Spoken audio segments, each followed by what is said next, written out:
ನಮಸ್ಕಾರ. ಆರೋಗ್ಯ ರಹಸ್ಯ ವಿಶೇಷ ಕಾರ್ಯಕ್ರಮಕ್ಕೆ ಸ್ವಾಗತ. ನಾನು ಸಿಂಚನಾ. ಇವತ್ತು ನಾವು ಒಂದು ವಿಭಿನ್ನ ವಿಷಯದ ಬಗ್ಗೆ ಮಾತಾಡ್ತಾ ಇದ್ದೀವಿ. ಮಗು ಅಂದರೆ ಅದೊಂದು ಖುಷಿಯ ಸಂಕೇತ. ಮನೆಯಲ್ಲಿ ಮಗು ಹುಟ್ಟಿದಾಗ ಸಂಭ್ರಮ ಹೆಚ್ಚಾಗುತ್ತೆ. ಆದರೆ ಸಿಸೇರಿಯನ್ ಮೂಲಕ ಮಗು ಹುಟ್ಟಿದ್ರೆ ಶುಭಾನ? ಈ ಬಗ್ಗೆ ತಿಳಿಸಿಕೊಡಲು ಎಂದಿನಂತೆ ಈ ಕಾರ್ಯಕ್ರಮದಲ್ಲಿ ನಮ್ಮೊಂದಿಗಿದ್ದಾರೆ ಶ್ರೀಮಾನ್ ಶ್ರೀ ಪುರುಷೋತ್ತಮ್ ದೇಶಿಕ್ ಗುರೂಜಿಯವರು. ಬನ್ನಿ ಗುರುಗಳನ್ನು ಕಾರ್ಯಕ್ರಮಕ್ಕೆ ಸ್ವಾಗತಿಸೋಣ. ನಮಸ್ಕಾರ ಗುರೂಜಿ, ಕಾರ್ಯಕ್ರಮಕ್ಕೆ ಸ್ವಾಗತ. ನಮಸ್ಕಾರ ಗುರೂಜಿ, ನಾನು ಆಗಲೇ ಹೇಳಿದಾಗೆ ಸಿಸೇರಿಯನ್ ಮೂಲಕ ಮಗು ಹುಟ್ಟಿದ್ರೆ ಅದು ಶುಭಾನ, ಹೇಗೆ ಅಂತ? ಹರಿ ಓಂ ಶ್ರೀ ಗುರುಭ್ಯೋ ನಮಃ. ಸಾಮಾನ್ಯವಾಗಿ ಇದು ಇವತ್ತು ಪ್ರಪಂಚದಲ್ಲಿ ಇರ್ತಕ್ಕಂಥ ಒಂದು ಆಧುನಿಕವಾದ ಪ್ರಪಂಚ ಯಾವುದು ಅಂದರೆ, ನಮ್ಮ ಅನುಕೂಲಕ್ಕೆ ತಕ್ಕಂತೆ ಏನೋ ಬ್ಯಾಲೆನ್ಸ್ ಮಾಡಿ ಮದುವೆ ಮಾಡ್ಕೊಂಡ್ಬಿಡೋದು, ಮಗು ಪಡ್ಕೊಂಡ್ಬಿಡೋದು. ಯಾಕೆಂದರೆ ಈ ಡೇಟಲ್ಲಿ ಮದುವೆ ಆದರೆ ಒಳ್ಳೇದಾಗತ್ತಂತೆ, ಈ ಡೇಟಲ್ಲಿ ಮಗುನ ಪಡ್ಕೊಂಡ್ರೆ ಒಳ್ಳೇದಾಗತ್ತಂತೆ. ಇದು ಒಂದು ಟ್ರೆಂಡ್. ಅವರವರ ಅನುಕೂಲಕ್ಕೆ ಅಂತ ಹೇಳೋದಕ್ಕಿಂತ ಹೆಚ್ಚಾಗಿ ಇದರಲ್ಲಿ ಎಷ್ಟು ಮಟ್ಟಕ್ಕೆ ಇದು ಫಲ ಸಿಕ್ಕಿದೆ, ಅನುಭವಿಸ್ತಾ ಇದೆ ಅಂತಕ್ಕಂಥದ್ದನ್ನು ಅವ್ರನ್ನ ಕೇಳಿದ್ರೆ ಮಾತ್ರ ಗೊತ್ತಾಗತ್ತೆ. ಹಾಗಂತ ಎಲ್ಲವೂ ಒಳ್ಳೆಯದು, ಎಲ್ಲವೂ ಕೆಟ್ಟದ್ದು ಅಂತ ಹೇಳಿಕ್ಕೆ ಬರಲ್ಲ. ಅವರವರ ಕಾಕತಾಳಿಯಂತೆ ಅನುಕೂಲಕ್ಕೆ ತಕ್ಕಂತೆ ಒಳ್ಳೆಯದು ಆಗಿರ್ಬೋದು, ಕೆಟ್ಟದ್ದು ಆಗಿರ್ಬೋದು.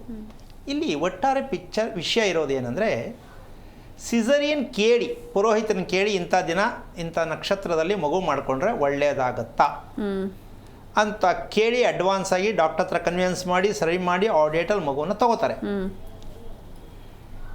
ಇದು ಎಷ್ಟರ ಮಟ್ಟಕ್ಕೆ ನಾವು ತಿಳ್ಕೊಂಡಿದ್ದೀವಿ ಅಂತಕ್ಕಂಥ ವಿಚಾರವನ್ನು ಇವತ್ತು ಸ್ವಲ್ಪ ಮನವರಿಕೆ ಮಾಡ್ಕೋಣ ಅಂತಕ್ಕಂತಹ ವಿಚಾರವನ್ನು ಈ ರಹಸ್ಯಕ್ಕೆ ಕಾರಣಕರ್ತನಾಗಿರ್ತಕ್ಕಂತಹ ಶ್ರೀಮನ್ನಾರಾಯಣನ ಪಾದ ಕಮಲಗೆ ಕೋಟಿ ಕೋಟಿ ನಮನಗಳನ್ನು ಅರ್ಪಣೆಯನ್ನು ಮಾಡಿ ವಿಷಯಕ್ಕೆ ಬರುವುದಾದರೆ, ಇಲ್ಲಿ 2 ಸೆಕ್ಷನ್ ಇದೆ ಮಗುನಲ್ಲಿ. ಏನು? ಒಂದು ಕರ್ಮಕ್ಕನುಸಾರವಾದ ಮಗು, ಒಂದು ಕಾರಣಕ್ಕನುಸಾರವಾದ ಮಗು. ಕರ್ಮದ ಮಗು ಯಾವುದು, ಕಾರಣದ ಮಗು ಯಾವುದು ಅಂತ ತಿಳ್ಕೊಂಡಾಗ ಮಾತ್ರ ಇದು ಸತ್ಯ ಅರ್ಥ ಆಗತ್ತೆ. ನಿನ್ಗೆ ಆಶ್ಚರ್ಯ ಆಗ್ಬೋದು, ಕಾರಣ ಯಾವುದು, ಕರ್ಮ ಯಾವುದು. ಹೌದಲ್ಲಮ್ಮ? ಇದು ಹೆಂಗೆ ಸಾಧ್ಯ? ಇದ್ಯಾಕೆ ಈ ಥರ ಡಿವೈಡ್ ಮಾಡಿ ಹೆಂಗೆ ಮಾಡೋದು? ಇದು ಕಾರಣದ ಮಗು ಯಾವುದು? ಅದು ಶಕ್ತಿವಂತ ಮಗು. ಕಾರಣದ ಮಗು ಶಕ್ತಿವಂತ ಮಗು. ಕರ್ಮದ ಮಗು ಹುಟ್ಟುವಾಗಲೇ ಸೀಸರಿಯನ್ ಮೂಲಕವಾಗಿ ಪ್ರಪಂಚವನ್ನು ನೋಡುತ್ತೆ. ಎಷ್ಟು ಮಟ್ಟಿಗೆ ಅರ್ಥ ಆಯ್ತು ಕಾಕಳಮ್ಮ? ಮಗು ಹುಟ್ಟಬೇಕಾದ್ರೆ ಪಾಪ ಶಸ್ತ್ರಚಿಕಿತ್ಸೆಯ ಮೂಲಕ ಮಗು ಹೊರಗೆ ಬರುತ್ತೆ ಅಂದರೆ ಕಳ್ಳ ಬಾಗಿಲಲ್ಲಿ ಈಚೆ ಬಂದಂಗೆ. ಪ್ರಕೃತಿದತ್ತವಾಗಿ ಬಾಗಿಲಲ್ಲಿ ಬಂದರೆ ಸರಿ. ಅದು ನಾವು ಕಳ್ಳ ಬಾಗಿಲು ಥರ ಮಾಡಿಕೊಂಡು ನಮ್ಗೆ ಅರ್ಥ ಆಗಿಲ್ಲ ಇನ್ನೂ ಕಳ್ಳ ಬಾಗಿಲದು ಅಂತ. ಆ ಕಳ್ಳ ಬಾಗಿಲು ಏನಕ್ಕಾಗತ್ತೆ, ನಮ್ಮ ಮನಸ್ಸಿಗೆ ಏನಕ್ಕೆ ಬರುತ್ತೆ? ಆ ಮಗು ಆ ರೀತಿಯ ಹುಟ್ಟೋದ ಕಾರಣ ಏನು? ಮಗು ಕಾರಣನ, ಅಪ್ಪ ಅಮ್ಮ ಕಾರಣನ? ಅಲ್ಲ, ಶಕ್ತಿ ಇಲ್ಲದ ಮನೆ. ಇದಕ್ಕೊಂದು ಸಣ್ಣ ಉದಾಹರಣೆ ಹೇಳ್ತೀನಿ. ಯಾರನ್ನಾರು ಕೇಳಿದ್ರೆ ನಿಮ್ಮ ತಂದೆ ತಾಯಿ ಎಲ್ಲಿ ಅಂದರೆ, ಸ್ವಾಮಿ ನಾನು ಕಣ್ಣು ಮುಡಕ್ಕೆ ಮುಂಚೆ ನಮ್ಮ ಅಪ್ಪನೋ ಅಥವಾ ನಮ್ಮ ಅಮ್ಮನೋ ಹೋಗ್ಬಿಟ್ಟಿದ್ರು. ಹೌದಾ? ನೋಡೇ ಇಲ್ಲ. 3 ವರ್ಷಕ್ಕೆ ಹೋಗ್ಬಿಟ್ರು ಸ್ವಾಮಿ, 5 ವರ್ಷ ಇದ್ದಾಗ ಹೋಗ್ಬಿಟ್ರು ಸ್ವಾಮಿ. ಈ ಥರ ಹಲವಾರು ರೀತಿಯಲ್ಲೇ ವ್ಯಾಖ್ಯಾನಗಳನ್ನ ಹೇಳ್ತಾರೆ. ಈಗಿಲ್ಲಿ ಯಾರ ತಪ್ಪು? ಮಗುದ ತಪ್ಪ, ತಂದೆ ತಾಯಿ ತಪ್ಪ, ಸತ್ತೋಗಿದ್ದು ಹೋಗಿದ್ದು ಅವ್ರ ತಪ್ಪ, ಅಥವಾ ಮಗುದ ತಪ್ಪ? ಇದೆರಡೂ ತಪ್ಪಲ್ಲ. ಅದು ಶಕ್ತಿದಾಯಕವಾದ ಮನೆಯ ತಪ್ಪು. ಮನೆಯಲ್ಲಿ ಶಕ್ತಿ ಇದ್ದಾಗ ಪಡ್ಕೊಂಡಾಗ, ಮನೆಯಲ್ಲಿ ಶಕ್ತಿ ಇದ್ದಾಗ ನಾವು ಪಡ್ಕೊಂಡಾಗ ನಮಗೆ ಕಾರಣಕ್ಕೆ ಅನುಕೂಲವಾಗಿ ಏನು ಕಾರಣ ಅಂದರೆ, ಮಗು ಆಗಬೇಕು, ಕಾಡಿ ಬೇಡಿ ಮಗುವನ್ನು ಮಾಡಿಕೊಳ್ಳುವುದಲ್ಲ. ಮಗು ಆಗಿಲ್ಲ ಅಂದರೆ ಕಾಡಿ ಬೇಡಿ ಮಗುವನ್ನು ಪಡೆದುಕೊಳ್ಳುವುದು ಶಕ್ತಿದಾಯಕವಾದ ಮಗುವಲ್ಲ. ಹುಟ್ಟಕ್ಕೆ ಮುಂಚೆ, ಹುಟ್ಟಿದ ನಂತರ ಜೀವನ ಪರ್ಯಂತ ಆ ಮಗು ಯಾವ ಕಾರಣಕ್ಕೂ ಕರ್ಮದಲ್ಲೇ ಅನುಭವಿಸ್ತಾ ಇರುತ್ತೆ. ಇದು ನಡೀತಾ ಇರ್ತಕ್ಕಂಥದ್ದು ಕಾರಣ ರೂಪದಲ್ಲೇ ಮದುವೆ ಆಗಬೇಕು, ಕಾರಣ ರೂಪದಲ್ಲೇ ಮಗು ಹುಟ್ಟಬೇಕು. ಯಾವ ಸಮಯಕ್ಕೆ ಮನೆಯಲ್ಲಿ ಮದುವೆ ಆಗಬೇಕು, ಮನೆಯಲ್ಲಿ ಶಕ್ತಿ ಇದ್ದರೆ ಕರೆಕ್ಟ್ ಟೈಮ್ಗೆ ಹೆಣ್ಣಿಗಾಗಲಿ ಗಂಡಿಗಾಗಲಿ ಮದುವೆ ಆಗುತ್ತೆ. ನೀವೇನು ಕಾಯೋದು ಬೇಡ, ಕೇಳೋದು ಬೇಡ, ಶಾಸ್ತ್ರ ಕೇಳೋದು ಬೇಡ. ವಯಸ್ಸಿಗೆ ತಕ್ಕಂತೆ ಕರೆಕ್ಟಾಗಿ ಅಡ್ವಾನ್ಸಾಗೆ ಮದುವೆ ನಡೆಯುತ್ತೆ, ಮಗು ಹುಟ್ಟುತ್ತೆ. ಕೆಲವರು ಇಲ್ಲಪ್ಪ ನಾನು ನಾರ್ಮಲ್ ಡೆಲಿವರಿ, ಅದೇ ಒಂದು ಕಾರಣ, ಸಕಾರಣ. ಅದು ಇದಕ್ಕೆ ದುರಾದೃಷ್ಟವಶಾತ್ ತುಂಬ ಪ್ರಯತ್ನ ಮಾಡ್ತಾರೆ ಡಾಕ್ಟ್ರು ಕೂಡ. ನಾನು ಆದಷ್ಟು ಮಟ್ಟಕ್ಕೊಂದು ನಾರ್ಮಲಾಗಿ ಪ್ರಯತ್ನ ಮಾಡ್ತೀನಿ ಅಂತ ಹೇಳ್ತಾರೆ. ಅವರು ಪ್ರಯತ್ನ ಮಾಡಿ ಅಂತ ಹೇಳ್ತಾರೆ. ಸೊ ಕೆಲವು ಸಲ ಆಗತ್ತೆ, ಕೆಲವು ಸಲ ಆಗಲ್ಲ. ಇದು ತಿಳ್ಕೋಬೇಕು, ಶಕ್ತಿದಾಯಕವಲ್ಲದ ಮನೆಯಲ್ಲಿ ನಾವು ವಾಸ ಮಾಡ್ತಾ ಇದ್ದೀವಿ. ಆ ಕಾರಣದಿಂದಾಗಿ ನಮಗೆ ಇಲ್ಲಿ ಒಂದು 4 ಲೈನ್ ಹೇಳ್ತೀನಿ. ಶಕ್ತಿ ಇಲ್ಲದ ಮನೆ ಕಾರಣ ಅಂತಕ್ಕಂಥದ್ದು ನಾವು ಯಾಕಾಗಲಿಲ್ಲ ಅನ್ನೋದು ಬರದೇ ಇರತಕ್ಕಂಥ ರೀತಿಯಲ್ಲಿ ಪ್ರತಿಯೊಂದು ಮನೆಯೇ ಸಮಯಕ್ಕನುಸಾರವಾಗಿ ಕುಟುಂಬವನ್ನು ಕರ್ಕೊಂಡು ಹೋಗಬೇಕು. ಆ ರೀತಿಯಾದ ಮನೆ ಯಾವುದು ಅನ್ನೋ ಪ್ರಶ್ನೆ ಇವತ್ತು ಎಲ್ಲರಿಗೂ ಮುಂದೆ ಇಡ್ತಕ್ಕಂಥದ್ದು. ಯಾಕೆ ಅಂದರೆ ಈ ಒಂದು 3-4 ಲೈನ್ ಹೇಳಿದಾಗ ಮನೆಯಲ್ಲಿ ನಾವು ಎಷ್ಟರ ಮಟ್ಟಕ್ಕೆ ನಾವು ತಿಳ್ಕೊಂಡಿದ್ದೀವಿ ಅನ್ನೋದಕ್ಕೆ ಒಂದು ಉದಾಹರಣೆಯನ್ನು ಹೇಳಿದ್ರೆ ಎಲ್ರಿಗೂ ಕೂಡ ಮನೆ ವಿಚಾರದಲ್ಲಿ ಒಂದೊಂದು ಸಲ ಶಾಕಿಂಗ್ ನ್ಯೂಸ್ ಥರ ಆಗತ್ತೆ. ಏನಪ್ಪ ಯಾರು ಹೇಳ್ತಿಲ್ಲ, ಇವ್ರು ಹಿಂಗೆ ಹೇಳ್ಬಿಟ್ರಲ್ಲ ಅಂತ. ಆ ರೀತಿಯಲ್ಲಿ ಭಾಗ 2-3 ಅಂದ್ಕೊಳ್ಳಿ.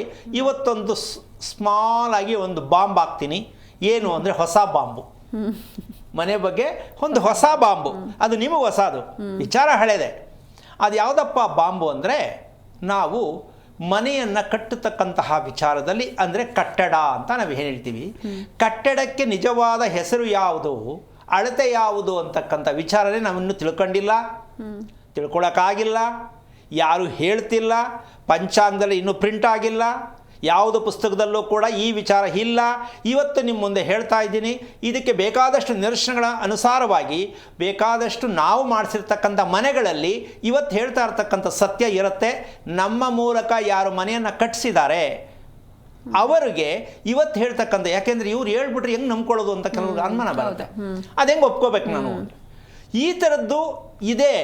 ನಮ್ಮ ಮೂಲಕ ಮನೆ ಮಾಡಿಸಿದಾಗ ಇದು ಸತ್ಯ ಇರುತ್ತೆ. ಯಾಕೆ ಬೇರೆಯವ್ರ ಬಗ್ಗೆ ನಾನು ಹೇಳೋದು ಬೇಡ.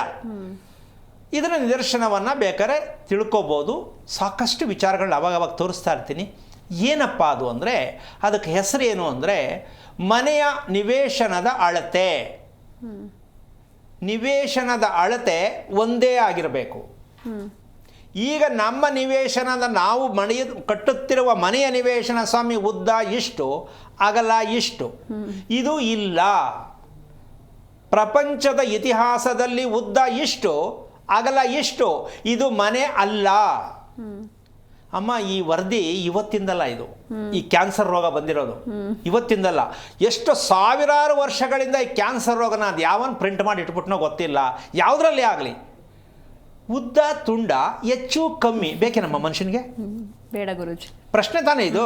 ಹೌದು, ನಾವೇ ಹಾಕೋತಾ ಇದ್ದೀವಿ. ಮತ್ತು ಮನೆ ಅಳತೆ ಹೇಗಿರಬೇಕು ಅನ್ನೋ ಸತ್ಯವನ್ನು ಇವತ್ತು ನಿಮ್ಮ ಮುಂದೆ ಹೇಳ್ತೀನಿ. ಅಳತೆ ಅನ್ನೋದು ಒಂದಾಗಬೇಕು. ಅಳತೆಗೆ ಅನುಸಾರವಾಗಿ ಆ ಮನೆ ಶಕ್ತಿದಾಯಕವಾಗಿರಬೇಕು ಅಂದರೆ ಇರ್ತಕ್ಕಂಥ ಕಟ್ಟಡದ ಆಳ. ಕಟ್ಟಡದ ಆಳದಲ್ಲಿ ಅಂದರೆ ಫೌಂಡೇಶನ್ ಎಷ್ಟು ಆಳ ಇರುತ್ತೋ, ನೀವೆಷ್ಟು ಮಟ್ಟಿಗೆ ಆಳದಲ್ಲಿ ಅದನ್ನು ನಿರ್ಮಾಣ ಮಾಡ್ತಿರೋ ಕಟ್ಟಡದಲ್ಲಿ, ಆ ಆಯ ಅಂತಕ್ಕಂಥದ್ದು, ಅಳತೆ ಅಂತಕ್ಕಂಥದ್ದು, ಆಳ ಅಂತಕ್ಕಂಥದ್ದು ಇದಿಷ್ಟು ಒಂದೇ ಆಗಿರುತ್ತೆ. ಇಲ್ಲಿ ಬೇರೆ ಬೇರೆ ಇಲ್ಲ. ಈ ಕಡೆಗಿಷ್ಟು, ಈ ಕಡೆಗಿಷ್ಟು ಇಲ್ಲ. ಇದನ್ನು ಪ್ರತಿಯೊಬ್ಬರು ಅರ್ಥ ಮಾಡ್ಕೊಳ್ಳೋದೇನೋ ಸರಿ. ಆದರೆ ಕಟ್ಟಿರೋರು ಪಾಪ ಬೇಜಾರು ಮಾಡ್ಕೋತಾರೆ. ಇದು ಏನಪ್ಪ ಇದು ಹಿಂಗೆ ಹೇಳ್ಬಿಟ್ರಲ್ಲ, ನಮಗೆ ಕಟ್ಬಿಟ್ಟಿದ್ದೀವಿ, ನಾವು ಏನು ಮಾಡೋಣ ಈಗ? ಕಟ್ಟಿಸಿರೋರು, ಕಟ್ಟಿಸ್ತಾ ಇರೋರು ಎಲ್ರಿಗೂ ಸ್ವಲ್ಪ ಸಮಸ್ಯೆ ಆಗತ್ತೆ. ಆದರೆ ಇದನ್ನು ಏನೋ ಅಂದ್ಕೊಂಡು ತಿಳ್ಕೊಳ್ಳೋದಲ್ಲ. ಸ್ವಲ್ಪ ನಿರೀಕ್ಷೆಯಲ್ಲಿ ಎಚ್ಚರಿಕೆಯಿಂದ ಹೆಜ್ಜೆ ಇಡೋದಕ್ಕೆ ಪ್ರಯತ್ನ ಮಾಡಿ. ಮದುವೆ ಆಗೋಗ್ಬಿಟ್ಟವರಲ್ಲ ಅಂದರೆ ಮುಂದೆ ನೀವು ಇನ್ನೂ ಮದುವೆ ಮಾಡೋದು ಬೇರೆಯವ್ರು ನಿಮ್ಮ ಮಕ್ಕಳಿಗಿರುತ್ತೆ, ಆವಾಗಾರ ಎಚ್ಚರಿಕೆ ತಗೊಳ್ಳಿ. ನೀವು ಮನೆ ಕಟ್ಟಿಬಿಟ್ಟಿದ್ರೆ ಅದರಿಂದ ಪರಿವರ್ತನೆ ಆಗಬೇಕು ಅನ್ನೋ ಮನಸ್ಸಾರು ನಿಮ್ಗೆ ಅರ್ಥ ಆಗಲಿ ಅನ್ನೋದಕ್ಕೆ ಇವಾಗ ನಾನು ಇದನ್ನು ಹೇಳಬೇಕಾಗತ್ತೆ, ಹೇಳ್ತಾ ಇದ್ದೀನಿ. ಇನ್ನು ಮುಂದೆ ಯಾವುದೇ ಕಾರಣಕ್ಕೂ ನಿಮ್ಮ ಶಕ್ತಿದಾಯಕವಾದ ಮನೆ, ಯಾಕದು ಶಕ್ತಿ ಇರಬೇಕು, ಶಕ್ತಿ ಹೆಂಗೆ ನಮಗೆ ಗೊತ್ತಾಗೋದು? ನಾವು ಊಟ ಮಾಡೋದ್ರಿಂದ ನಮಗೆ ಶಕ್ತಿ ಸಿಕ್ಕತ್ತೆ ಅಂತ ತಿಳ್ಕೊಂಡಿದ್ದೀವಿ. ಊಟ ಮಾಡೋದ್ರಿಂದ ಶಕ್ತಿ ಸಿಗುತ್ತೆ ಅಂತ ತಿಳ್ಕೊಂಡಿದ್ದೀವಿ. ಇದು ಮೊದಲನೇ ಮೂರ್ಖತನ. ಏನು, ನಮ್ಮ ದೇಹಕ್ಕೆ ಬೇಕಾದಷ್ಟೆಲ್ಲ ಶಕ್ತಿ ನಾವು ಊಟ ತಿನ್ನಬೇಕಾದ್ರೆ 5 ಜನಕ್ಕೆ ತಿನ್ನೋದು ಒಬ್ಬನೇ ತಿನ್ನಬೇಕಾಗತ್ತೆ. ನಮ್ಮ ದೇಹಕ್ಕೆ ಆಹಾರದ ಮೂಲಕನೇ ಶಕ್ತಿ ಬೇಕು ಅಂದರೆ ಮನೇಲಿರೋ ಜನದ್ದೆಲ್ಲ ಒಬ್ಬನೇ ತಿನ್ನಬೇಕಾಗತ್ತೆ. ಆಮೇಲೆ ಅದು ಕರಗೋದೆ ಅವಾಗ, ಅಲ್ವಾ? ಆದರೂ ಅನ್ಕೊಳ್ಳಿ. ಮತ್ತು ಹೇಗದು? ಮನೆಯಲ್ಲಿ ಶಕ್ತಿ ಇದ್ದಾಗ ನಿನ್ನ ದೇಹಕ್ಕೆ ಎಷ್ಟು ಬೇಕೋ ಅಷ್ಟು ಶಕ್ತಿದಾಯಕವಾದ ಆಹಾರವನ್ನು ಅಷ್ಟೇ ನೀನು ತಗೊಳ್ತೀಯ. ಯಾರು ಹಾಕಿದ್ರೂ ಬೇಡ ಅಂತೀಯ. ನೀನು ತಿನ್ನಬೇಕು ಅನ್ಸರು ತಿನ್ಸೋಕ್ಕಾಗಲ್ಲ. ಕಾರಣ ಮನೆಯಲ್ಲಿರುವ ಶಕ್ತಿ ನಿನ್ನ ದೇಹಕ್ಕೆ ಬೇಕಾದ ಶಕ್ತಿ ಎಷ್ಟು ಸೇರ್ತೋ ಸಾಕು ನಿಲ್ಲಿಸು ಅನ್ನಕ್ಕಂಥ ಒಂದು ಸೆನ್ಸನ್ನು ಕ್ರಿಯೇಟ್ ಮಾಡುತ್ತೆ. ನಮ್ಮ ದೇಹಕ್ಕೆ ಎಷ್ಟು ವಿದ್ಯುತ್ ಬೇಕೋ, ಶಕ್ತಿ ಬೇಕೋ, ಅದು ನಾವು ಕೂತು ಊಟ ಮಾಡುವ ಜಾಗದಲ್ಲಿರುವಂತಹ ಶಕ್ತಿ ಆ ಮನಸ್ಸಿನ ಮೇಲೆ ಪ್ರಭಾವ ಬೀರುತ್ತೆ. ಜಾಸ್ತಿ ತಿನ್ನಬೇಡ, ಸಾಕು ನಿನಗೆ. ಯಾರೋ ಪೊಲೀಸ್ನವ್ರು ನಿಂತ್ಕೊಂಡು ಊಟ ತಿನ್ಸೋಕ್ಕಾಗಲ್ಲ, ಹೌದಲ್ಲಮ್ಮ? ನಮ್ಮ ಊಟ ನಮ್ಮ ದೇಹಕ್ಕೆ ಎಷ್ಟು ಬೇಕು ಅಂತ ನಮಗೆ ಗೊತ್ತಿಲ್ಲ. ರುಚಿ ಇದ್ದಾಗ ಒಂದು ಊಟ, ರುಚಿ ಇಲ್ಲದೆ ಇದ್ದಾಗ ಒಂದು ಊಟ, ಬೇಜಾರಿದ್ದಾಗ ಒಂದು ಊಟ, ಬೇಜಾರು ಇಲ್ಲದೆ ಇದ್ದಾಗ ಒಂದು ಊಟ, ಏನಮ್ಮ? ಈ ಥರ ಎಲ್ಲ ನಾವು ಆಹಾರನ ಬಳಸೋ ಹಾಗಿಲ್ಲ. ಯಾಕೆ ಅಂದರೆ ಪೆಟ್ರೋಲ್ಗೆ ಗಾಡಿಗೆ ಪೆಟ್ರೋಲೇ ಹಾಕಿಸ್ಬೇಕು, ಅರ್ಜೆಂಟ್ ಅಂತ ಡೀಸೆಲ್ ಹಾಕೋಕ್ಕಾಗಲ್ಲ, ಹೌದಾ? ಮಿಷನರಿಗೇ ನಾವು ಇಷ್ಟು ಕಂಡೀಷನ್ ಹಾಕಿರೋ ಜನ ದುಡ್ಡು ಕೊಟ್ಟು ನಾವು ಕೊಂಡ್ಕೊಳ್ಳೋದ್ರಲ್ಲಿ ನಮ್ಮ ದೇಹಕ್ಕೆ ಎಷ್ಟು ಪ್ರಮಾಣ ಇರಬೇಕು ನೀರು ಆಹಾರ ಅಂತಕ್ಕಂಥದ್ದೇ ನಮ್ಗೆ ಗೊತ್ತಿಲ್ಲ ಅಂದರೆ ನಮ್ಮ ಬದುಕು ಎಷ್ಟರ ಮಟ್ಟಿಗೆ? ಇದೇ ಕರ್ಮದ ಶರೀರ. ಎಷ್ಟೋ ಜನ ನೀರು ಕುಡಿಯೋಕ್ಕೆ ಜ್ಞಾಪಕ ಇಲ್ಲ ಸ್ವಾಮಿ, ಬಾಟ್ಲು ಮುಂದೆನೇ ಇರ್ತದೆ, ನೀರೇ ಕುಡಿಯೋಕ್ಕೆ ಜ್ಞಾಪಕ ಬರಲ್ಲ. ಬಾಕ್ಸಲ್ಲಿ ಊಟ ಇರುತ್ತೆ, ಮರ್ತುಬಿಟ್ಟು ಮನೆಗೆ ವಾಪಸ್ ತಗೋಗ್ತೀನಿ, ಎಲ್ಲ ನನ್ನ ಫ್ರೆಂಡ್ ತಿನ್ಕೋತಾರೆ. ಈ ಥರದ್ದೆಲ್ಲ ಅವಿವೇಕತನ ಏನಕ್ಕಾಗತ್ತೆ ಅಂದರೆ ಸ್ಥಳದಲ್ಲಿರ್ತಕ್ಕಂಥ ಕರೆಂಟ್ ಶಕ್ತಿ ಇದು ದೇಹಕ್ಕೂ ಮನೆಯಲ್ಲಿರ್ತಕ್ಕಂತಹ ಆ ಶಕ್ತಿಗೂ, ಅಂದರೆ ನಮ್ಮ ದೇಹದ ಶಕ್ತಿಗೂ ಮನೆಯಲ್ಲಿರುವ ಶಕ್ತಿಗೂ ಹೊಂದಾಣಿಕೆ ಆದಾಗ ನೀವು ಯಾವ ಕಾರಣಕ್ಕೂ ಪರದಾಡ್ತಕ್ಕಂಥ ವಿಚಾರ ಇಲ್ಲ. ಇದಕ್ಕೆ ಸಣ್ಣ ಉದಾಹರಣೆ ಏನಂದರೆ, ಮಗು ಹುಟ್ಟಿದಾಗ ದುರಂತ ನಡೀತು ಅಥವಾ ಒಳ್ಳೇದಾಯಿತು, ಎರಡೂ ಇದೆ. ಈ ದುರಂತ ಯಾಕೆ ನಡೀತು, ಯಾರ ಮೇಲೆ ಹಾಕೋದು ಅಂತಕ್ಕಂತಹ ಒಂದು ವಿಷಯಕ್ಕೆ ಹೋದರೆ, ಒಂದು ಮೊದಲನೇದಾಗಿ ಗೊತ್ತಿದ್ದು ಗೊತ್ತಿಲ್ಲದೆಯೋ ಮಾಡಿರುವಂಥ ಅಪರಾಧಗಳಿಗೆ, ಗೊತ್ತಿದ್ದು ಗೊತ್ತಿಲ್ಲದೆಯೋ ಮಾಡಿರ್ತಕ್ಕಂಥ ಎಷ್ಟೋ ತಪ್ಪುಗಳು ಮಾಡಿಬಿಡ್ತೀವಿ ಗೊತ್ತಿಲ್ಲದೆ. ಈ ಥರ ಅಪರಾಧಗಳಿಗೆ ಶಿಕ್ಷೆ ಯಾವುದು ಅಂದರೆ, ನಿಮ್ಮ ಹೊಟ್ಟೆಯಲ್ಲಿ ಹುಟ್ಟುವ ಮೊದಲನೆಯ ಸಂತಾನವೇ ನಿಮ್ಮ ಕರ್ಮಗಳ ಸುರಿಮಳೆ.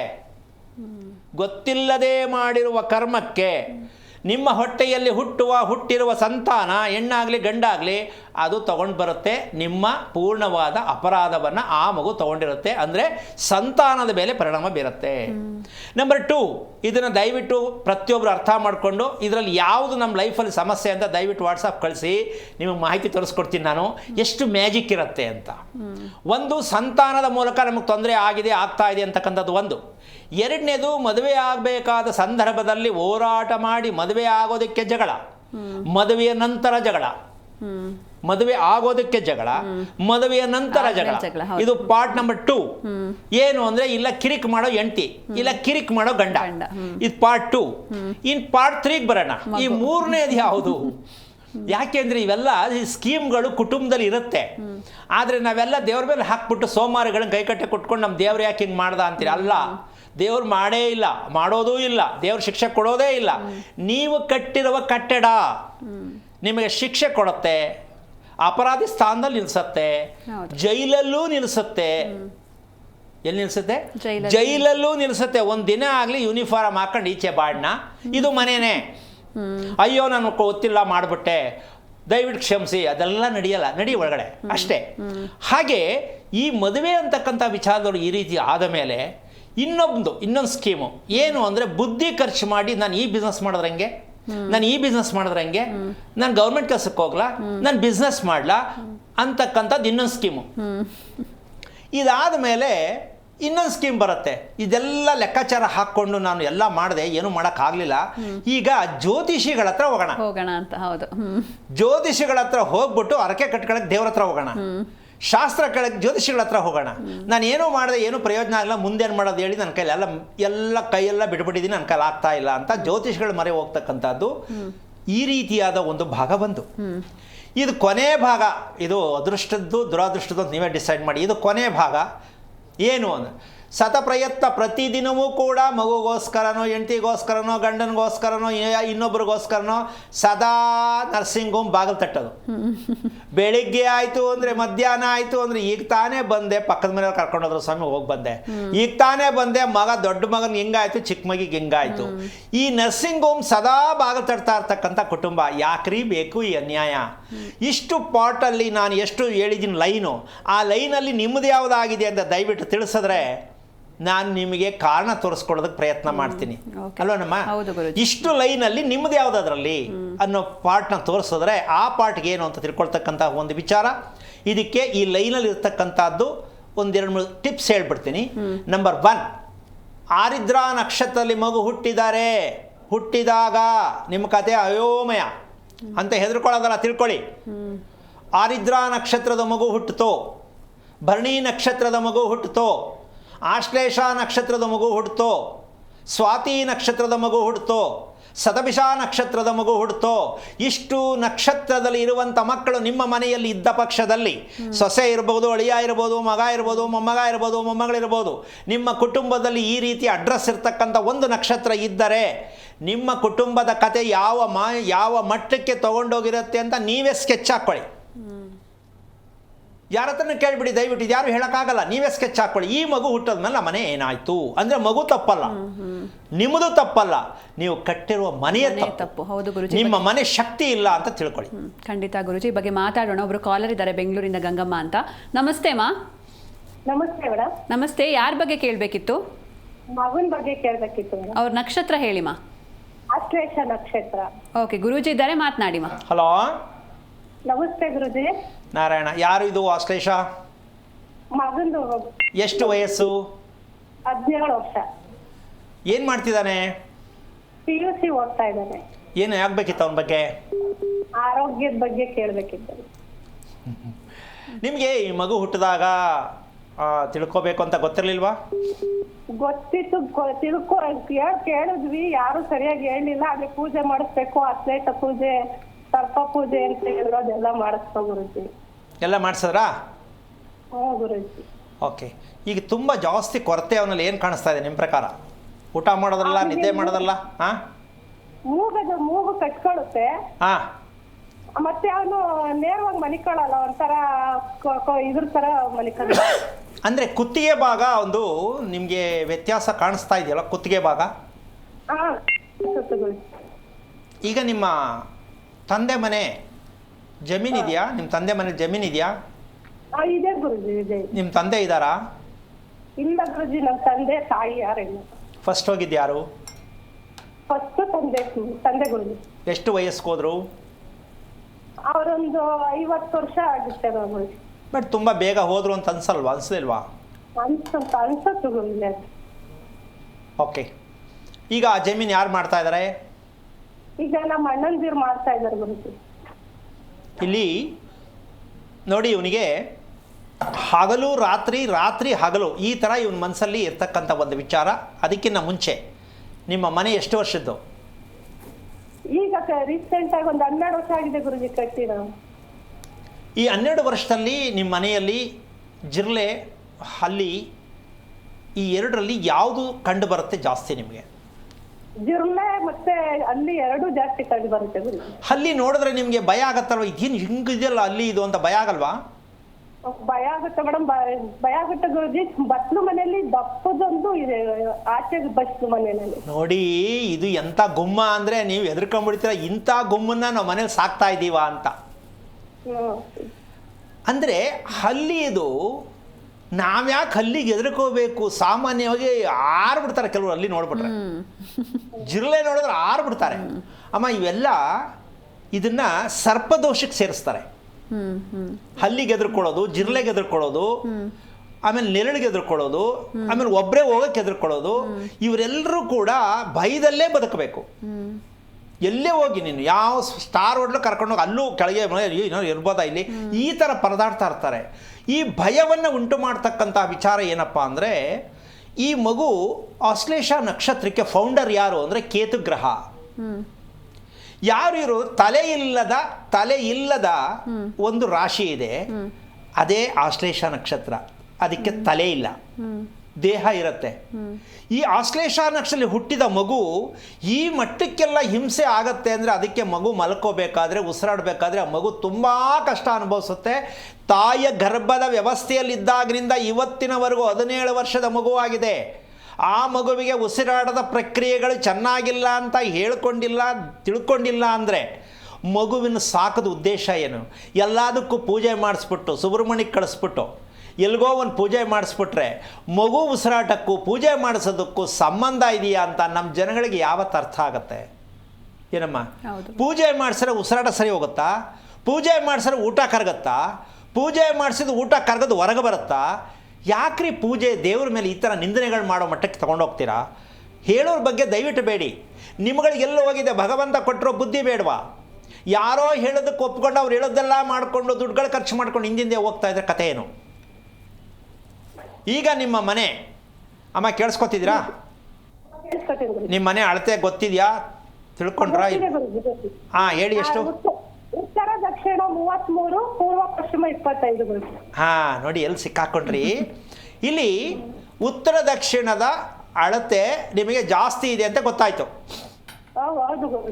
ಇದರಿಂದ ಏನಾಗತ್ತೆ ಅಂದರೆ ಹೆಂಗಸರು ಯೋಚನೆ ಮಾಡಿಕೊಂಡೇ ಊಟ ಮಾಡ್ಕೊಂಡು ಯೋಚನೆ ಮಾಡಿಕೊಂಡೇ ಮಲಗಿರಬೇಕು. ಯೋಚನೆ ಬಿಟ್ಟು ಮನೇಲಿ ಇನ್ನೇನೂ ಇಲ್ಲ, ಬರೀ ಯೋಚನೆ, ಭಯ, ಇದೆರಡು ಬಿಟ್ಟರೆ ಮನೇಲಿರ್ತಕ್ಕಂಥ ಒಂದು ದೊಡ್ಡ ಭೂತ. ಏನು ಹೇಳ್ತೀಯ ತಾಯಿ? ನಿಜ ಗುರುಜಿ.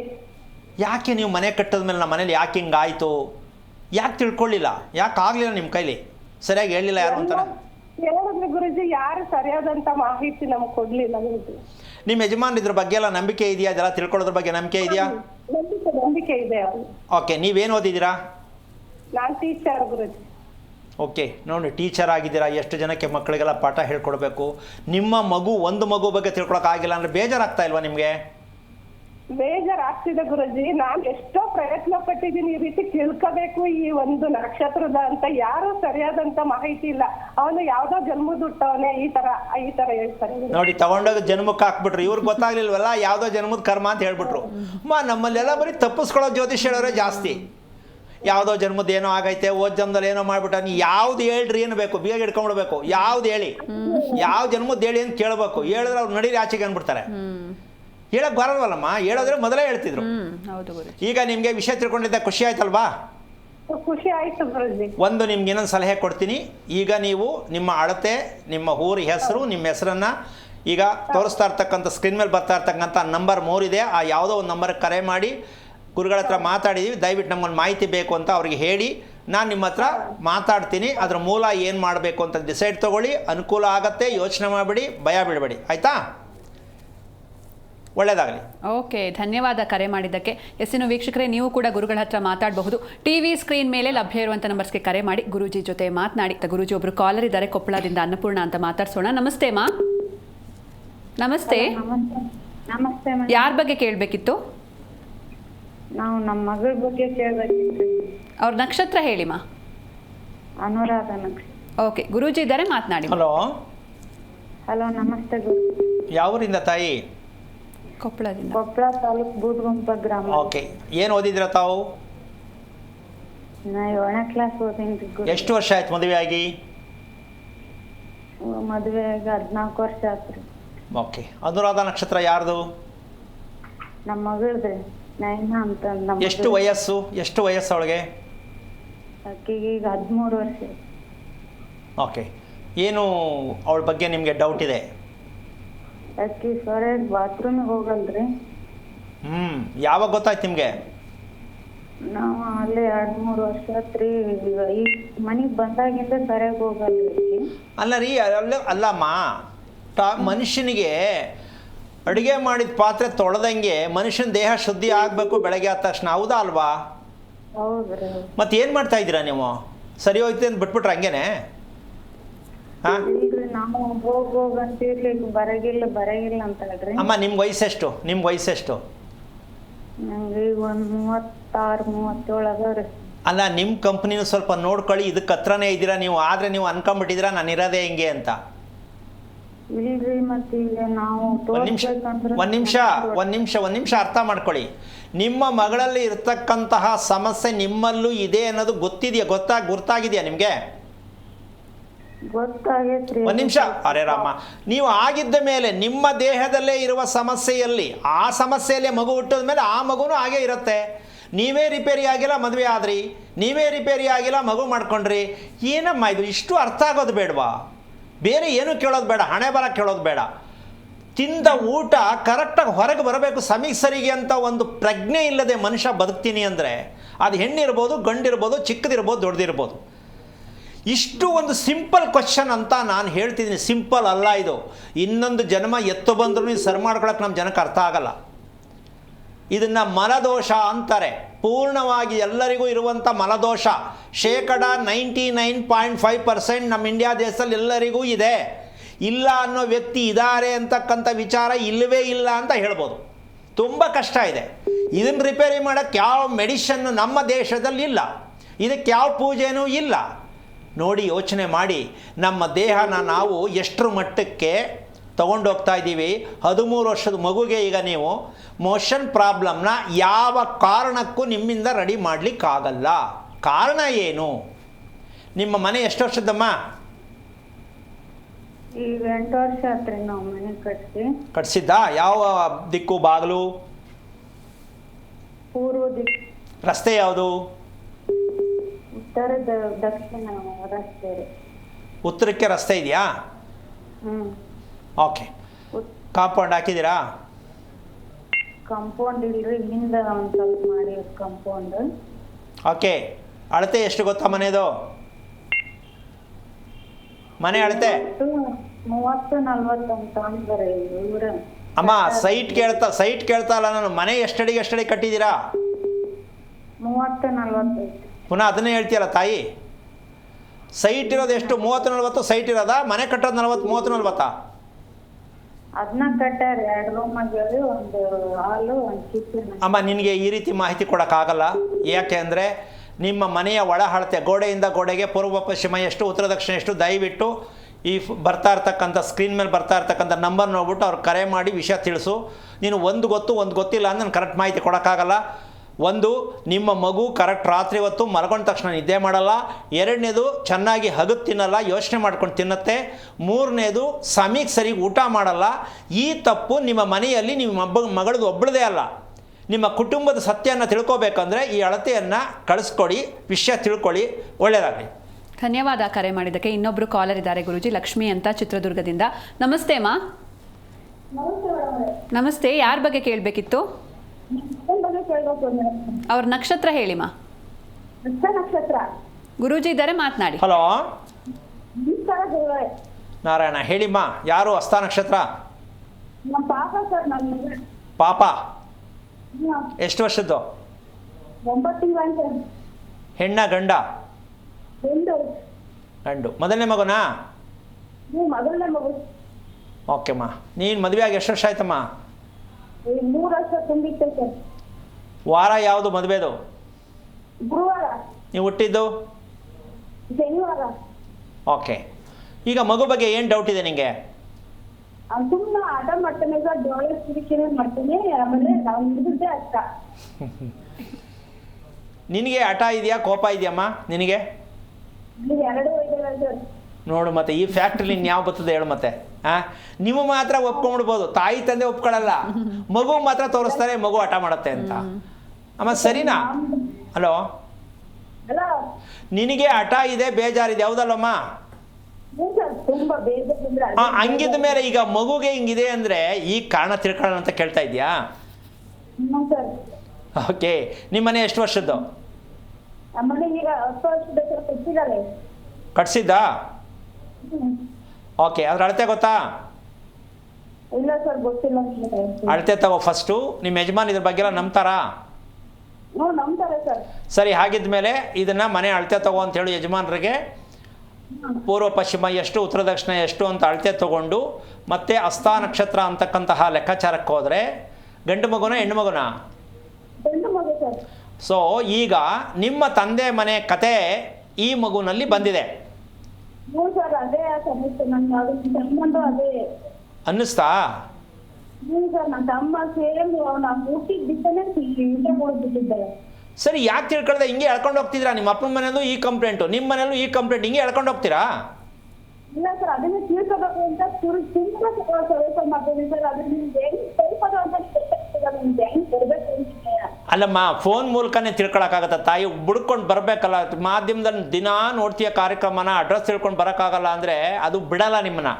ಇವತ್ತೇ ತೀರ್ಮಾನ ಮಾಡು, ಮನೆ ಅಳತೆ ತಗೊಂಡು ಆ ಅಳತೆನ ಈ ನಂಬರ್ಗೆ ಕಂಪ್ಲೀಟಾಗಿ ಕಳಿಸ್ಕೊಡು. ಆಮೇಲೆ ನಿಮಗೆ ಅವಕಾಶ ಆದ್ರೆ ನಾನು ಮಾತಾಡ್ತೀನಿ, ಮುಂದೆ ಏನು ಮಾಡಬೇಕು ಹೇಳ್ಕೊಡ್ತೀನಿ, ಆಯಿತಾ? ಒಳ್ಳೆಯದಾಗಲಿ. ಓಕೆ, ಧನ್ಯವಾದ ಕರೆ ಮಾಡಿದ್ದಕ್ಕೆ ಗುರೂಜಿ. ಇನ್ನು ನೀವು ನಕ್ಷತ್ರಗಳ ಬಗ್ಗೆ ಹೇಳ್ತಾ ಇದ್ರಿ, ಅದನ್ನು ಮುಂದುವರಿಸಿ. ಇಲ್ಲಿ ಸಾಮಾನ್ಯವಾಗಿ ಅಷ್ಟೋ ಇಷ್ಟೋ ಗೊತ್ತಿರುತ್ತೆ. ಏನು ನಮ್ಮ ಕುಟುಂಬದಲ್ಲಿ ಏನು ಆಗ್ತಾ ಇದೆ ಅಂದಮೇಲೆ ನಮ್ಮ ಮನೆಯಲ್ಲೂ ಈ ಥರನೇ ಆಗ್ತಾ ಇದೆಯಲ್ವಾ, ಅಪ್ಪನ ಮನೆನೋ ಗಂಡನ ಮನೆನೋ, ಈ ಎರಡರಲ್ಲಿ ಅಡ್ರೆಸ್ ಅಲ್ಲೇ ಇರುತ್ತೆ. ಮಗು ಹುಟ್ಟಿದ್ದಕ್ಕೆ ಹೆಣ್ಣು ಮಗು ಹುಟ್ಟಿದ್ರೆ ಅಪ್ಪನ ಮನೆ ವಂಶಕ್ಕೆ ಹೋಗ್ಬಿಡ್ಬೇಕು. ಹೆಣ್ಣು ಮಗು ಹುಟ್ಟಿದ್ರೆ ಅಪ್ಪನ ವಂಶಕ್ಕೆ ಹೋಗ್ಬಿಟ್ರೆ ಅಲ್ಲಿ ಸಿಕ್ಬಿಡುತ್ತೆ. ಏನು, ಅಪ್ಪನ ಜೊತೆ ಒಡ ಹುಟ್ಟದ ಅಕ್ಕ ತಂಗಿರು ಏನೇನು ಆಗಿದ್ದಾರೆ ಚಿತ್ರಾನ್ನ, ಆ ಚಿತ್ರಾನ್ನ ರಿಸಲ್ಟೇ ಇಲ್ಲಿ ಬಂದಿರುತ್ತೆ.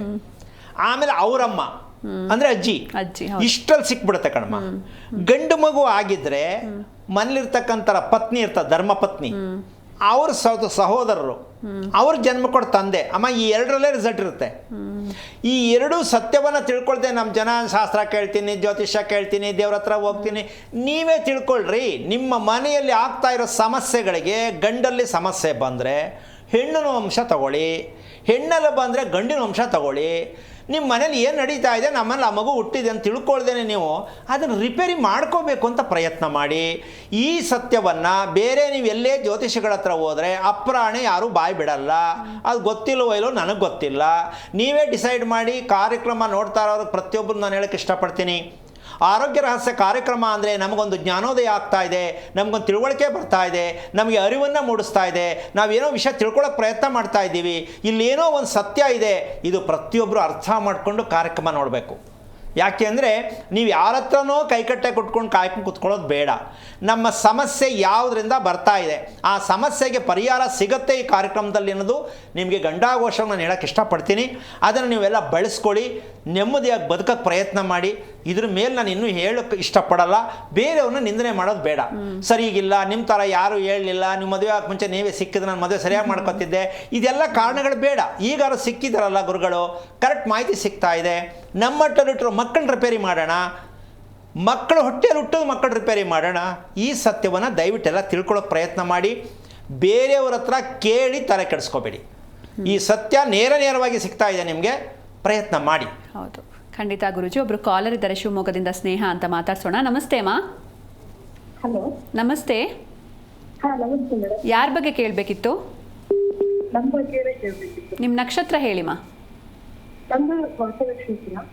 ಗುರೂಜಿ ಇದ್ದಾರೆ, ಮಾತನಾಡಿ. Hello hello hello hello. ಹಾಂ ಹೇಳಿಮ್ಮ. ಗುರುಜಿ ನಮಸ್ತೆ. ಹೇಳಪ್ಪ. ನಮ್ದು ಸ್ವಾತಿ ನಕ್ಷತ್ರ. ಅದು ಮನೆಯಲ್ಲಿ ಗಲಾಟೆ, ಗಂಡ ಹೆಂಡತಿ ಜಗಳ. ಅಮ್ಮ, ಈಗ ಸ್ವಾತಿ ನಕ್ಷತ್ರ ಯಾರು? ನಂದು. ನಿಂದೇನಾ? ಏನು ಓದಿದ್ಯಮ್ಮ? ನನ್ನ ಸೆಕೆಂಡ್ PU ಆಗಿದೆ. ಓಕೆ. ಯಾರ್ದು ಜಗಳ ಅಂತ ಇರೋದೇನು? ಅದೇ ಮನೆಯಲ್ಲಿ ತೊಂದರೆ, ಗಂಡ ಹೆಂಡತಿ ಜಗಳ ಮನೆಯಲ್ಲಿ. ಮದುವೆ ಆಯ್ತಾ ನಿಂದು? ಆಗಿದೆ. ಎಷ್ಟು ವರ್ಷ ಆಯಿತು? 4 ವರ್ಷ. ಯಾವ ವಾರ ಮದುವೆ ಆಯಿತು? ಗುರುವಾರ. ನೀನು ಹುಟ್ಟಿದ್ದು? ನಾನು ಜುಲೈ 24. ಓಕೆ ಅಮ್ಮ, ನೀನು ಒಂದು ಮಾತು ಹೇಳ್ತೀನಿ, ಅರ್ಥ ಮಾಡ್ಕೊ, ಬೇಜಾರು ಮಾಡ್ಕೋಬೇಡ. ಸ್ವಾತಿ ನಕ್ಷತ್ರದಲ್ಲಿ ಎಣ್ಣೆ ಹುಟ್ಲಿ ಗಂಡೆ ಹುಟ್ಲಿ ತಿಳ್ಕೋಬೇಕು, ಗ್ರಹಣ ಹಿಡಿದಿದೆ ದೇಹಕ್ಕೆ ಅಂತ ಅರ್ಥ. ನಿನ್ನನ್ನು ನೋಡಿದವರು ಗಂಡ ಆಗ್ಬೋದು, ಕುಟುಂಬದಸ್ಥರು ಯಾರೇ ಆಗಿರ್ಬೋದು, ನಿನ್ನ ನೋಡಿದ್ರೆ ಅವ್ರಿಗೆ ಏನೋ ಒಂಥರ ಆವೇಶ, ಬೇಜಾರಾಗತ್ತೆ ಹೊರ್ತು ಪ್ರೀತಿಯಿಂದ ಮಾತಾಡೋಕ್ಕೆ ನಡ್ಕೊಳ್ಳೋಕ್ಕೆ ಆಗೋದೇ ಇಲ್ಲ. ನಿನ್ನ ಮುಖ ನೋಡಿದ್ರೆ ಹಂಗ, ನಾನು ಯಾಕಾರೆ ಈಗ ಹುಟ್ಟಿದೆ, ಯಾರು ನನ್ನ ಅರ್ಥನೇ ಮಾಡ್ಕೊಳಕ್ಕೆ ಆಗ್ತಾ ಇಲ್ವಲ್ಲ ಅಂತ ನೀನು ಕೊರಗ್ತಾನೇ ಇದೆಯಾ ಹೊರ್ತು ಕಾರಣ ತಿಳ್ಕೊಳ್ಳಿಲ್ಲ. ಏನು ಹೇಳ್ತೀಯಾ? ಯಾಕೆ ತಿಳ್ಕೊಳ್ತಾ ಇಲ್ಲ? ಒಂದು. ಎರಡನೇದಾಗಿ, ನಿನ್ನ ಹೊಟ್ಟೆ ಭಾಗ ತೊಗೊಂಡ್ರೆ ಅಮ್ಮ, ನಿಜವಾಗ್ಲೂ ನಿನಗೆ ಎಷ್ಟು ಹಿಂಸೆ ಆಗ್ತಾ ಇದೆ ಅಂದರೆ ಕ್ಲಾರಿಟಿಯಾಗಿ, ನೆಮ್ಮದಿಯಾಗಿ, ಖುಷಿಯಾಗಿ ನನ್ನ ಹೊಟ್ಟೆ ನನ್ನ ಹತ್ರ ಕರೆಕ್ಟಾಗಿ ಸಪೋರ್ಟ್ ಕೊಡ್ತಾ ಇದೆ ಅನ್ನೋದು ವಿಚಾರ ಗೊತ್ತಾಗಿಲ್ಲ ನಿನಗಿನ್ನೂ. ಏನಮ್ಮ, ಯಾಕೆ ತಿಳ್ಕೊಳ್ಳಿಲ್ಲಮ್ಮ?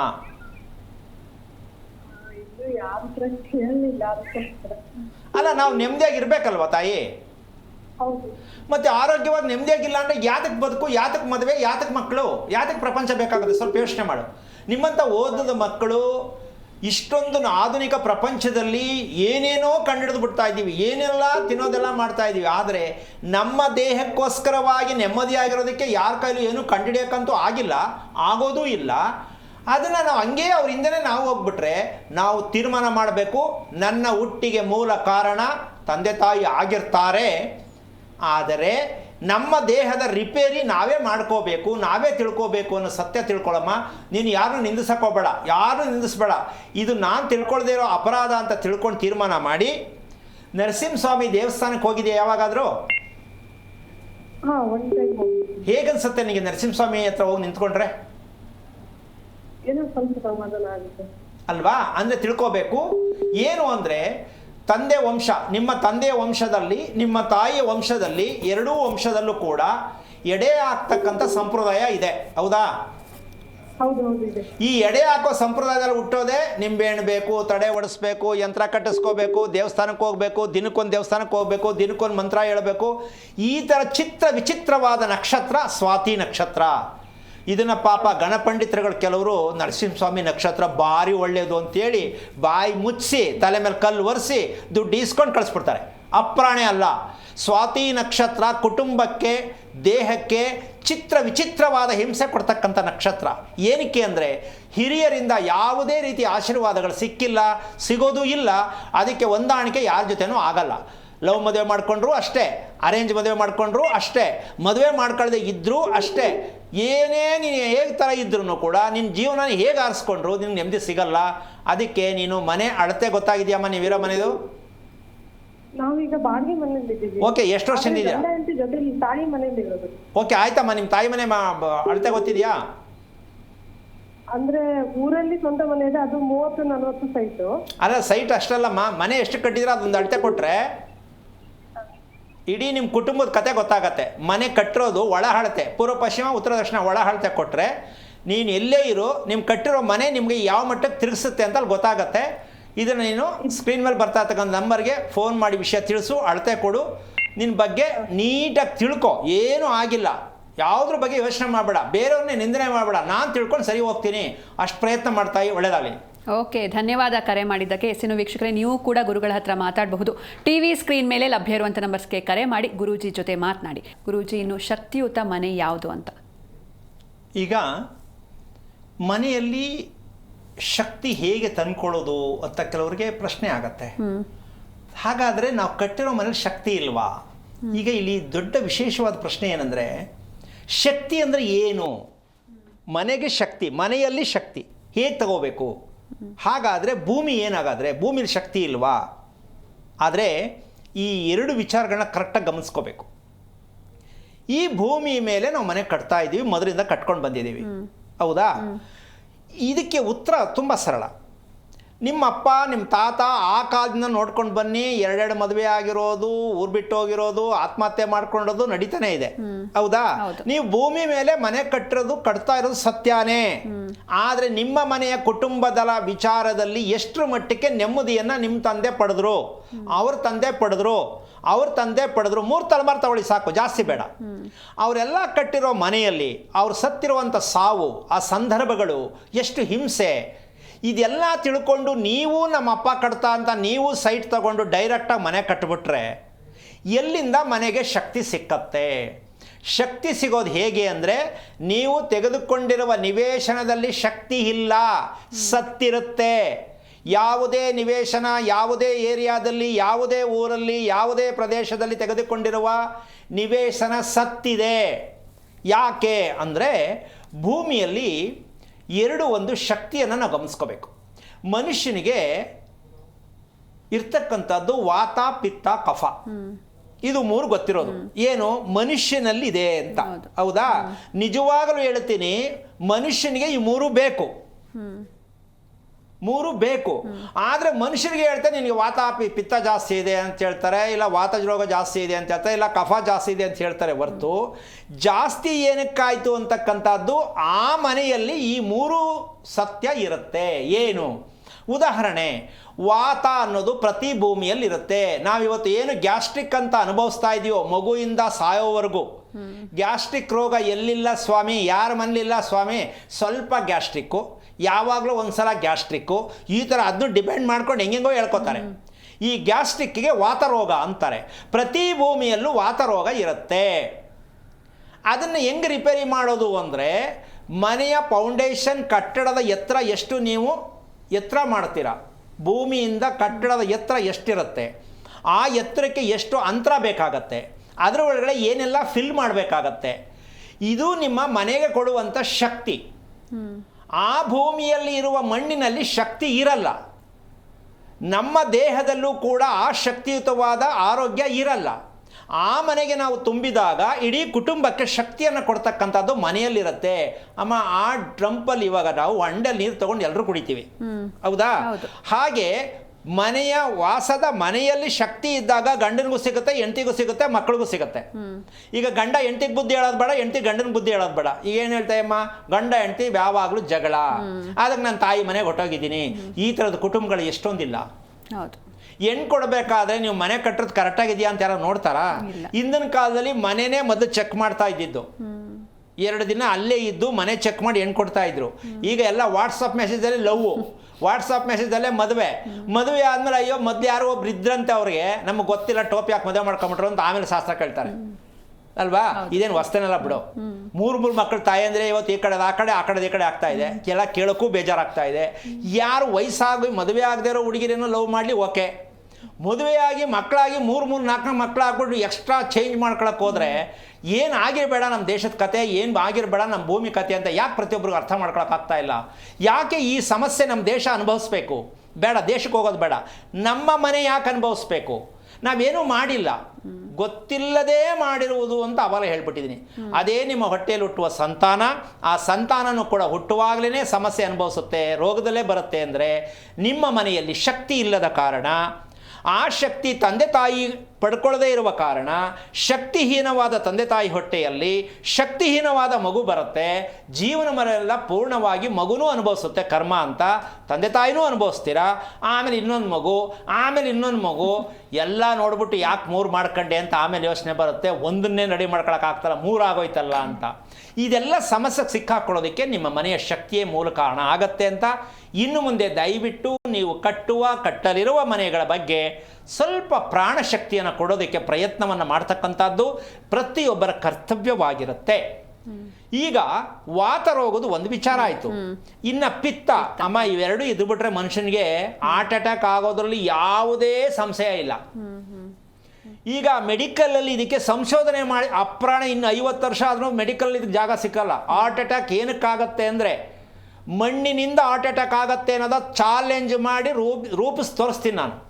ಕಟ್ಟುವ ಮನೆಯ ಮಣ್ಣಿನಲ್ಲಿ ಹಾರ್ಟ್ ಅಟ್ಯಾಕ್ ಮಗುಗಾಗ್ಬೋದು, ದೊಡ್ಡವ್ರಿಗಾಗ್ಬೋದು, ಮದುವೆ ಆದವ್ರಿಗೆ ಆಗದೇ ಇರೋರ್ಗಾಗ್ಬೋದು. ಸಂಶೋಧನೆಯಿಂದ ಸಿಗ್ಲಿಕ್ಕಾಗಲ್ಲ. ನಿಮ್ಮ ಮನೆಯ ಮಣ್ಣಿನಿಂದ, ನೀವು ವಾಸ ಮಾಡುತ್ತಿರುವ ಮಣ್ಣಿನಿಂದ ನಿಮ್ಮ ರೋಗ ರುಜಿನಗಳನ್ನು ಉತ್ಪತ್ತಿ ಮಾಡ್ತಕ್ಕಂತಹ ಶಕ್ತಿ ಇದೆ.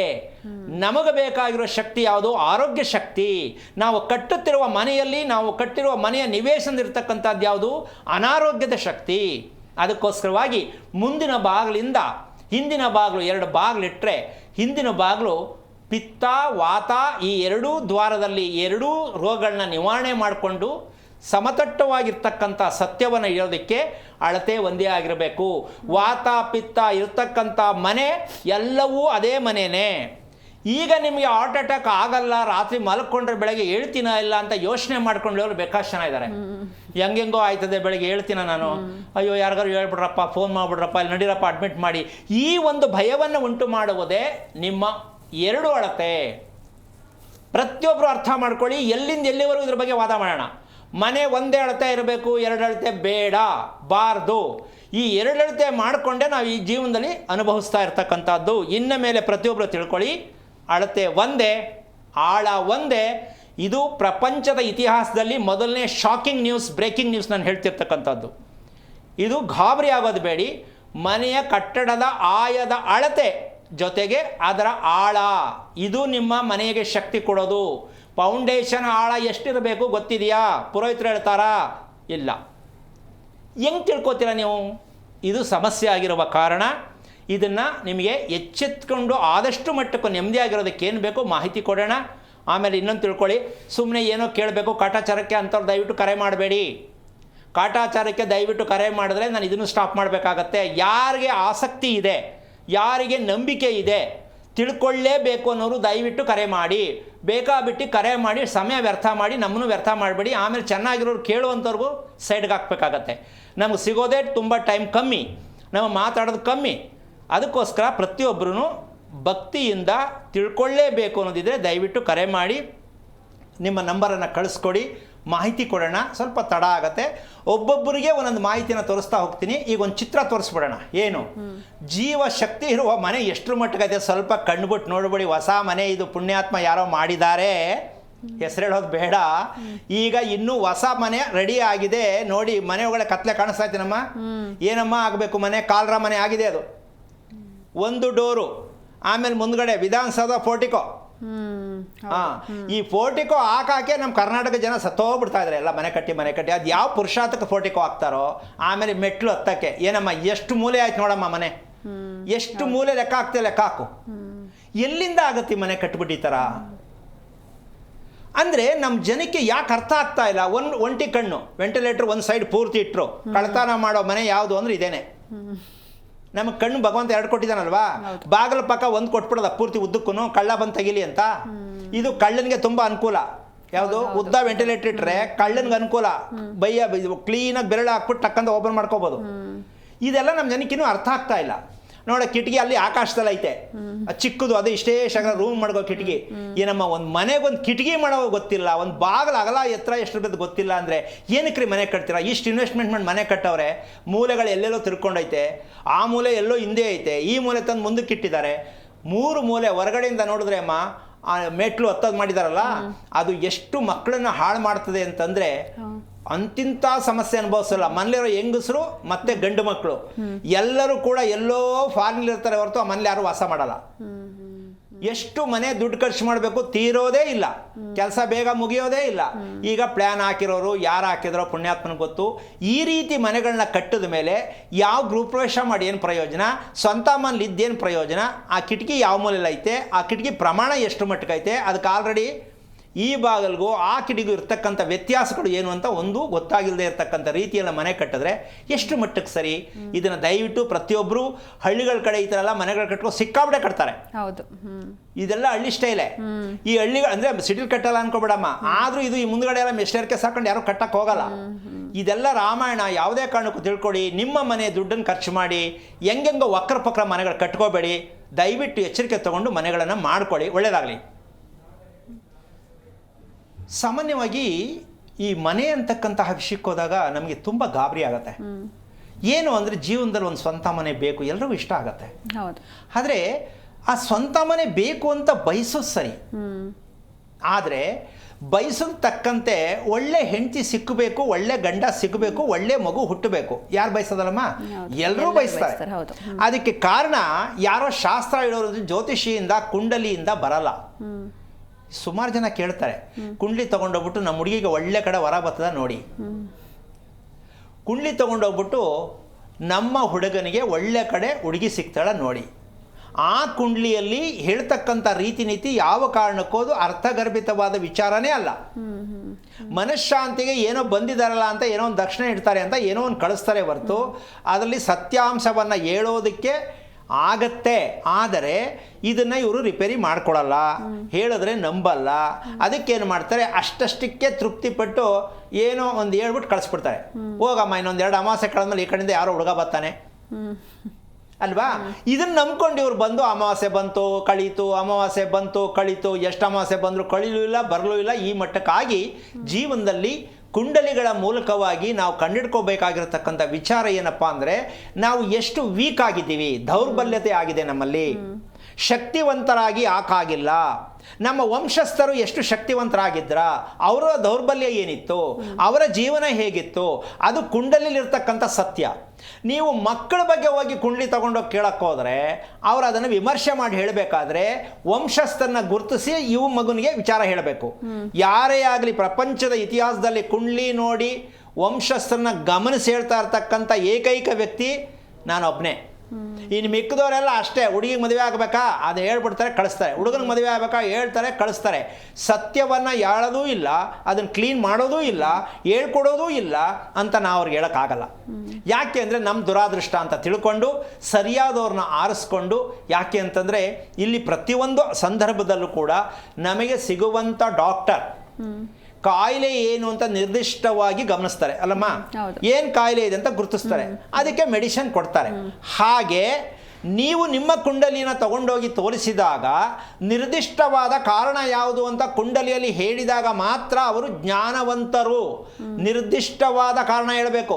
ನಿಮ್ಮ ಕುಟುಂಬದಲ್ಲಿ ಈ ರೀತಿಯಾಗಿ ತೊಂದರೆ ಆಗಿದ್ದ ಕಾರಣ ಈ ಮಗು ಈ ರೂಪದಲ್ಲಿ ಈ ನಕ್ಷತ್ರದಲ್ಲಿ ಬಂದಿದೆ ಅಂತ ಅವ್ರು ಹೇಳಿದ್ರೆ ಅದು ನಿಜವಾದ ಶಾಸ್ತ್ರ ಆಗತ್ತೆ. ಅಪ್ರಾಣೆ ಯಾರೂ ಹೇಳಲ್ಲ. ಅದು ಗೊತ್ತಾಯ್ತೋ ಇಲ್ಲವೋ ನನಗೆ ಗೊತ್ತಿಲ್ಲ, ನಾನು ಹೇಳೋಕ್ಕಾಗಲ್ಲ. ಅದು ನಿಮ್ಮ ದುರಾದೃಷ್ಟ. ಸಿಕ್ಕದವ್ರನ್ನೆಲ್ಲ ಆರಿಸ್ಕೊಂಡ್ರೆ ಎಲ್ಲ ಡಾಕ್ಟ್ರು ಬೋರ್ಡ್ ಹಾಕವ್ರೆ ಅಂತ ಎಲ್ಲ ಕಡೆ ಹೋಗ್ಬಿಟ್ಟು ಎಲ್ಲ ಡಾಕ್ಟ್ರ್ ಹತ್ರ ಹೋದೆ ಅಂತ ಸುಳ್ಳು ಹೇಳಕ್ಕೆ ಹೋಗ್ಬೇಡಿ. ಯಾಕೆ ಅಂದರೆ ಯಾವ ಡಾಕ್ಟ್ರ್ ಅವರು ನೋಡ್ಕೊಂಡು ಹೋಗ್ಬೇಕು ಅಲ್ಲಮ್ಮ.